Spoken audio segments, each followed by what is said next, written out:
Europoslanec Ľuboš Blaha vystúpil na pôde Európskeho parlamentu v Štrasburgu s mimoriadne tvrdým prejavom, po ktorom ho podľa vlastných slov zastavovali aj iní europoslanci, ktorí mu odkazovali, že takto Lénovej a Kalasovej ešte nikto nenaložil. Rovnako razantne sa k nemu pridal aj Milan Mazurek z Republiky. Jeho náklad tlmočníci ani nestíhali prekladať. Ak nechcete, aby vám ďalšie zaujímavé video ušlo, odoberajte kanál Politika online. Blahu v Europarlamente naštartovala rozprava o pokračujúcich útokoch Ruska na civilné obyvateľstvo Ukrajiny, ktoré chcela progresívna väčšina parlamentu odsúdiť.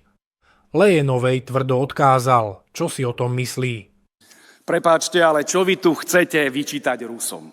Však vy ste neboli schopní ani len odsúdiť masovú vraždu malých dievčat v Iráne, ktorú spáchali Američania.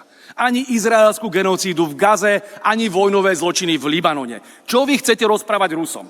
Ja som sa pred pár dňami vrátil z Moskvy. Rokoval som s ruskými politikmi a pýtajú sa, kde sú sankcie Bruselu na Ameriku a Izrael, keď ste takí principiálni. Smejú sa na vás, pani Kalasová, a dobre vám tak, vy pokrytci.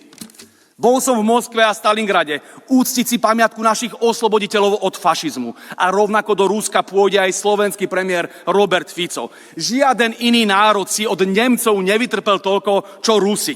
A my Sovietom ďakujeme za mier a za slobodu. Je choré, že pobaltské štáty nechcú dovoliť prelet nášmu premiérovi, aby si mohol uctiť víťazstvo nad fašizmom. Zjavne niekomu prekáža, že sme fašizmus porazili. Že, pani Kalasová? A pani Leyenová, vy ako Nemka by ste sa mali pláziť do Moskvy a prosiť o odpustenie. Vaši predkovia povraždili desiatky miliónov Slovanov a dnes opäť zbrojíte a šírite nenávisť voči Rusku. Hanba vám, ste hrozba, premiér.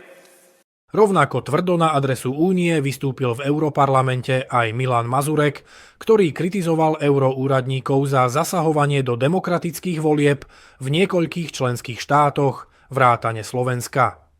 Ako tu môžete vôbec hovoriť o nejakých demokratických procesoch, slobode a férových voľbách niekde v Arménsku, kritizovať nejaké ruské zasahovanie a vplyvy, keď je to práve súčasná Európska komisia, ktorá systematicky ničí demokraciu a slobodu vyjadrovania v Európskej únii. Boli ste to vy, kto preukázateľne 8-krát zasiahol do slobodných a demokratických volieb. Zasiahli ste do slobodných a demokratických volieb aj v Slovenskej republike v roku 2023 a rozhodovali ste na sociálnych sieťach, ktoré profily majú byť blokované, obmedzované a mazané. Zasiahli ste do demokratickej súťaže tak, že ste obmedzili... Excuse me, can you slow down a bit because the interpreters cannot follow, please.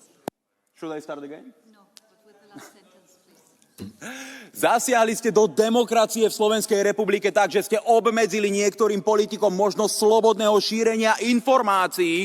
Obmedzili ste možnosť ľudí dostať sa k pravde len preto, že kritizovali túto komisiu. Že otvorene hovorili o korupcii v tejto komisii. Hovorili o tom, ako zaplavujete Európu imigrantmi, ako Green Dealom ničíte priemysel, ako ničíte budúcnosť našich detí a akým spôsobom voláte po kriminalizácii niektorých prejavov a zatváraní politických oponentov. Vy nám nehovorte o tom, že Rusko ovplyvňuje voľby v Európe, keď je to Európska komisia, ktorá je hlavným vinníkom ničenia demokracie. Ste to vy, kto je nepriateľom slobody a nepriateľom demokracie a vy ste prioritný problém, ktorý potrebujeme vyriešiť.